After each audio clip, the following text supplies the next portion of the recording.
Salut à tous, aujourd'hui je vous propose de regarder un tuto sur comment nettoyer des pièces en laiton sur un carburateur. On y va?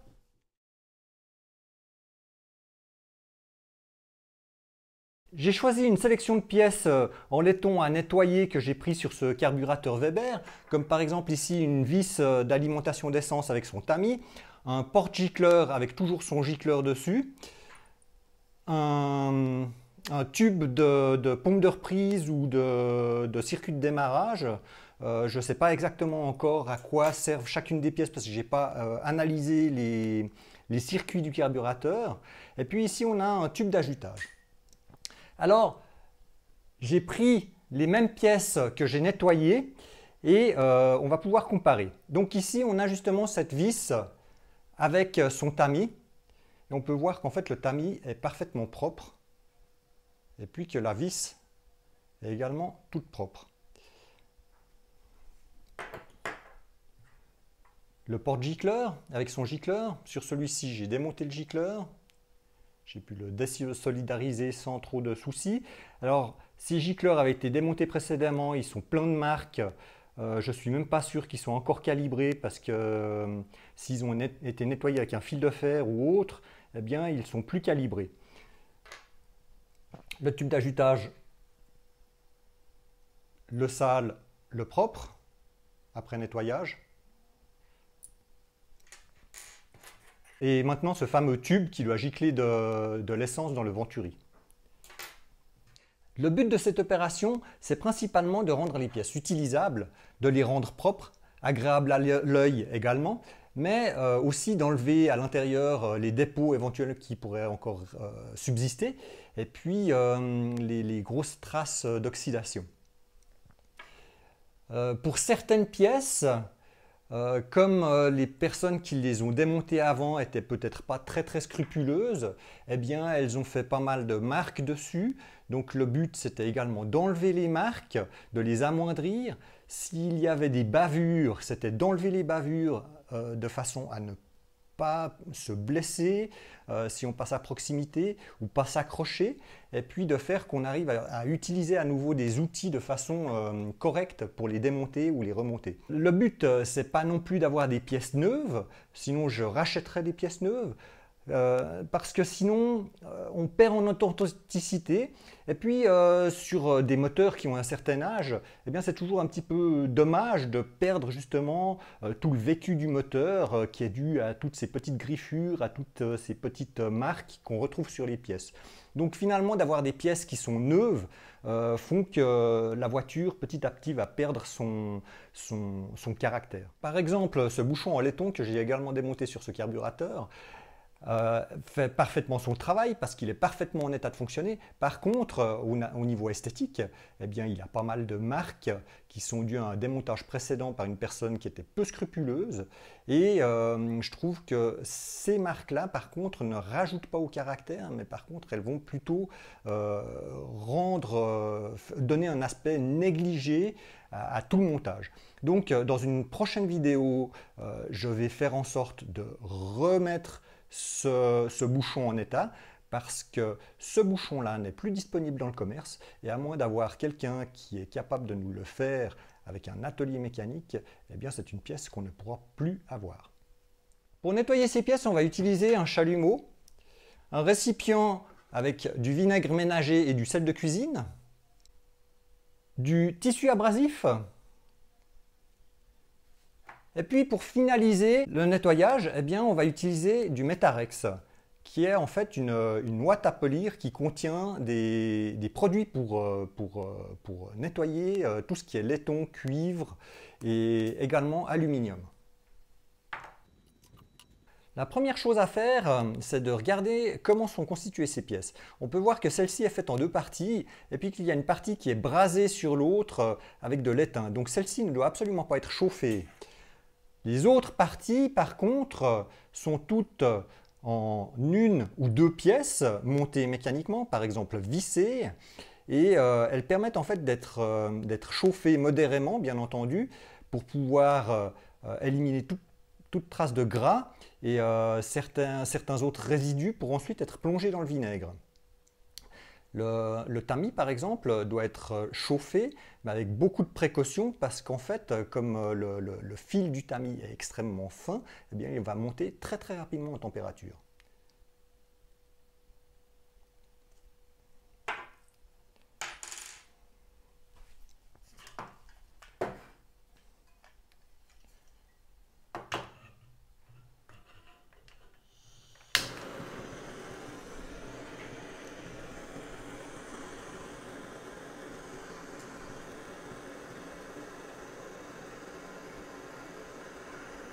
On va commencer par la grosse vis. J'enlève au préalable le joint en fibre qui se trouve dessus, qui en le passant à la flamme brûlerait. Et puis ensuite je le tiens sans abîmer le filetage. Et puis je vais commencer à chauffer la pièce.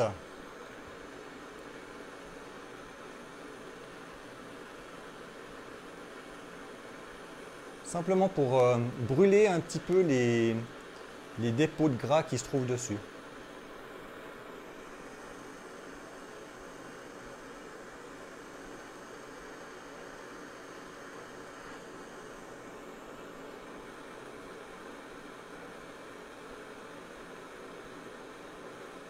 Alors ces pièces ont été passées préalablement aux ultrasons, elles ont été dégraissées également dans des bains de lessive. Malgré tout, eh bien, elles ont quand même toujours cet aspect un peu terne. Et puis à certains endroits, ces dépôts un petit peu noirs qui partent très difficilement. Voilà, vous voyez que je n'ai pas chauffé excessivement. Maintenant, on trempe la pièce dans le bain. Et puis on peut voir que son aspect a déjà passablement changé par rapport à avant. Voilà, on la remet dans le bain. On va s'occuper maintenant du tamis. Alors le tamis, je le chauffe, mais je le chauffe depuis l'extrémité de la flamme, sans aller sur le dard qui se trouve vraiment ici, qui va être la partie la plus chaude de la flamme. Et puis de cette façon-là, on va essayer de préserver un petit peu l'intégrité du tamis. Alors il y a des moments où on peut voir qu'il devient même carrément rouge. Donc il faut être assez rapide pour le ressortir et le re-rentrer dans la flamme de façon à ce qu'il ne monte pas à une température excessive qui l'abîmerait.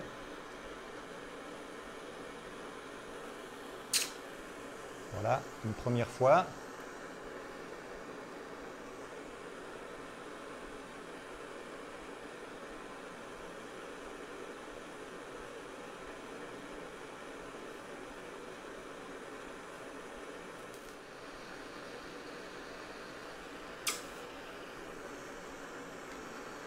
Au terme de cette vidéo, je vous demanderai d'appuyer sur le pouce bleu, bien entendu, si cette vidéo vous a plu, ainsi que sur le bouton abonnez-vous, sans oublier la petite cloche pour être sûr de ne pas oublier la prochaine vidéo que je mettrai en ligne.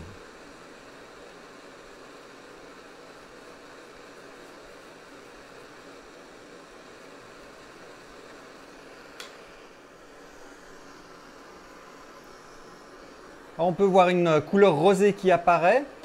En fait, le laiton est composé de deux métaux, donc de zinc et de cuivre. Le zinc se fait dissoudre dans l'acide en partie, et puis il subsiste le cuivre qui donne justement cette teinte un petit peu rosée à l'alliage. C'est juste en surface, donc ça va changer aucune caractéristique mécanique de la pièce. Même pour des pièces comme ça, il y en a certaines qui deviennent un petit peu rosées. Eh bien, malgré tout, ça n'a rien changé au niveau des caractéristiques mécaniques. Par contre, eh bien, il suffit de les nettoyer un petit peu, de les polir un petit peu, et on a de nouveau cet aspect un petit peu jaune, doré du laiton.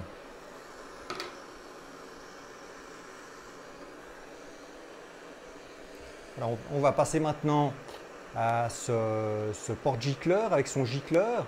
Alors le gicleur, comme le gicleur a été passablement abîmé, de toute façon je vais le changer, donc je ne me fais vraiment pas de soucis pour son calibrage. Je pense que ce n'est pas vraiment la bonne méthode pour nettoyer un gicleur si on veut qu'il soit toujours calibré, parce qu'en fait l'acide va quand même enlever un petit peu de matière à l'intérieur de son alésage. Et puis de ce fait, eh bien, on n'aura plus un gicleur qui correspondra au calibre qui est marqué, qui est frappé dessus.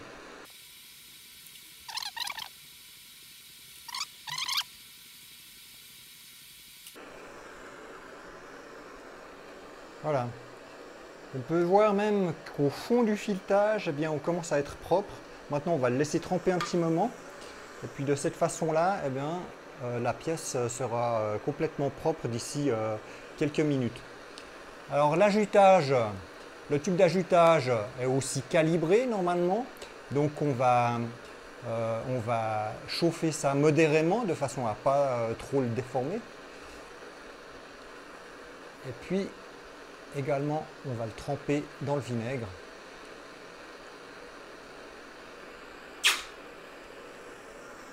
Voilà. Et son aspect a changé assez rapidement. Et puis maintenant, cette pièce-là, eh bien, on ne va pas la chauffer, on va la mettre directement dans le vinaigre.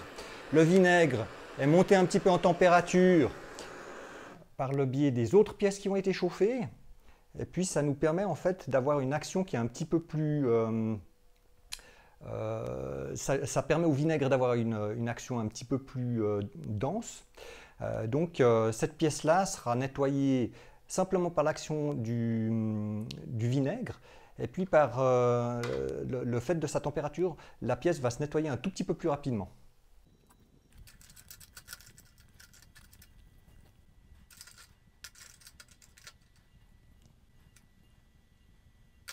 Ça fait à peu près un quart d'heure que c'est en train de baigner. Donc maintenant, on va simplement, avec ce tissu abrasif, nettoyer un petit peu cette pièce.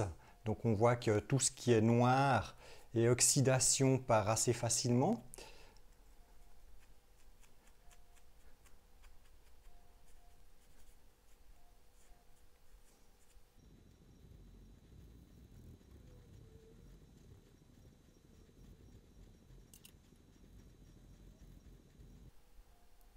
Celle-ci n'est pas trop déformée. L'autre avait eu quelques marques et coups de clé qui avaient provoqué des bavures, donc j'avais dû mettre un petit coup de lime pour enlever ces traces et puis rendre de nouveau un aspect correct à cette vis. Là, on va principalement nettoyer l'extérieur pour le rendre un petit peu plus esthétique.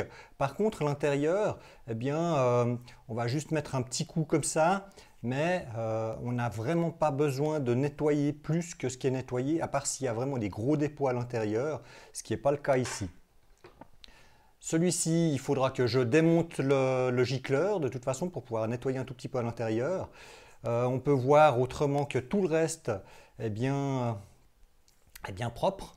Et puis que, similairement à l'autre vis, eh bien, il n'y a pas d'autre marque non plus, il n'y a pas de marque de démontage dessus, ce qui fait que je n'ai pas besoin de reprendre cette pièce non plus à la lime pour lui donner un nouvel aspect, un aspect un petit peu correct. Là, il y a peut-être juste une toute petite marque, mais on va laisser ça comme ça. Voilà.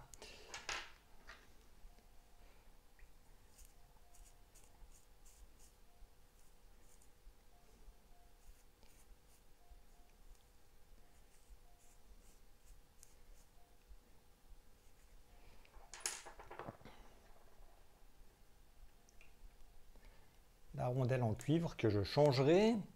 Et puis maintenant, eh bien, on peut voir que le tamis est parfaitement propre. Il y a juste un tout petit coup de nettoyage à mettre dessus qui va faire ressortir un tout petit peu son aspect jaune, enlever cette couleur un petit peu rose. Et puis on se retrouve avec des pièces qui sont parfaitement propres. Voilà. Je vais simplement les rincer à l'eau, les sécher, et puis je reviens pour les passer ensuite à la ouate à polir. On va utiliser maintenant la ouate à polir qui est de la marque Metarex, qui est en fait une ouate qui contient en fait des produits qui permettent de polir les métaux. Ça marche un petit peu pour tout ce qui est chrome, laiton, cuivre, aluminium. Et puis vous pouvez en fait un petit peu lustrer tous vos métaux avec cette ouate. Et puis c'est vraiment un produit un peu magique qu'il faut absolument avoir dans sa caisse à outils ou au moins dans une des armoires de son atelier.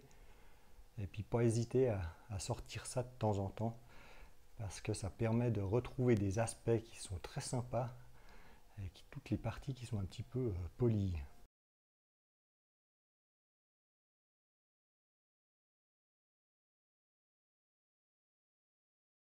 Donc ensuite de ça, on nettoie simplement avec un papier essuie-tout.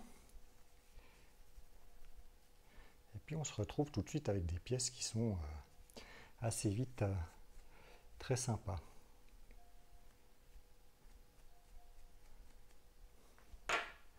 Là, même celle-ci, on peut juste mettre un petit coup dessus.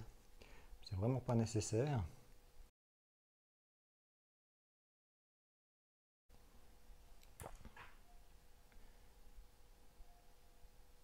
Là, on peut voir qu'il y a une petite bosse juste ici. Donc celle-ci, je vais juste lui mettre un tout petit coup de lime.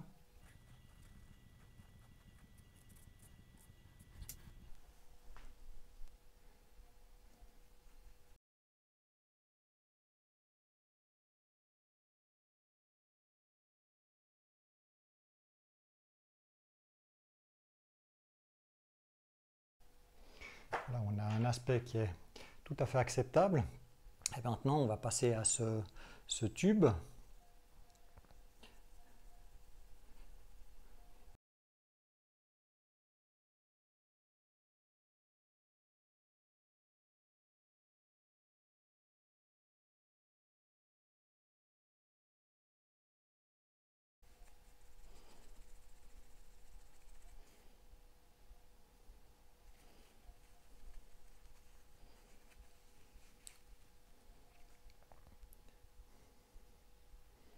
Voilà, vous voyez que ça va très très vite, qu'on a des résultats qui sont très satisfaisants très très rapidement.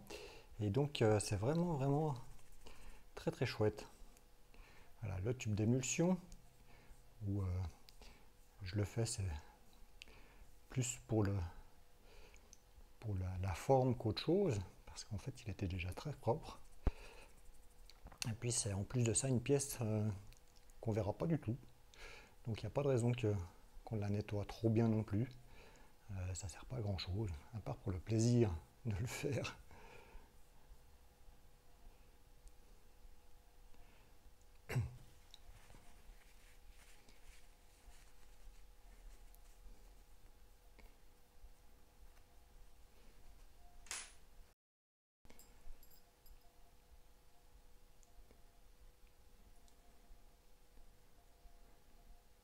Je vous ai présenté une méthode qui permet de nettoyer des pièces en laiton avec des produits facilement accessibles sans avoir d'appareils qui sont coûteux, du genre d'un bain ultrason, et puis qui permettent d'avoir un résultat qui, somme toute, est largement acceptable et qui permet de récupérer des pièces qui, des fois, sont esthétiquement assez sales.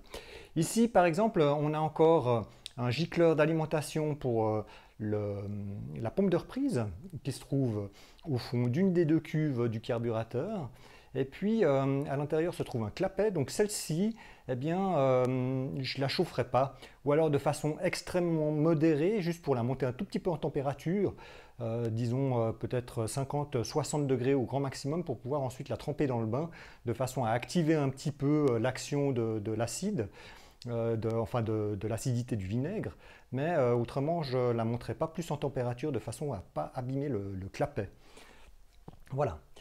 On arrive au terme de ce tuto. Si ce tuto vous a plu, eh bien, je vous invite à appuyer sur le pouce bleu et également sur le bouton abonnez-vous, sans oublier ensuite la petite cloche de façon à pouvoir être prévenu lorsque des nouvelles vidéos seront mises en ligne sur ma chaîne. Je vous dis à bientôt, au revoir. Salut!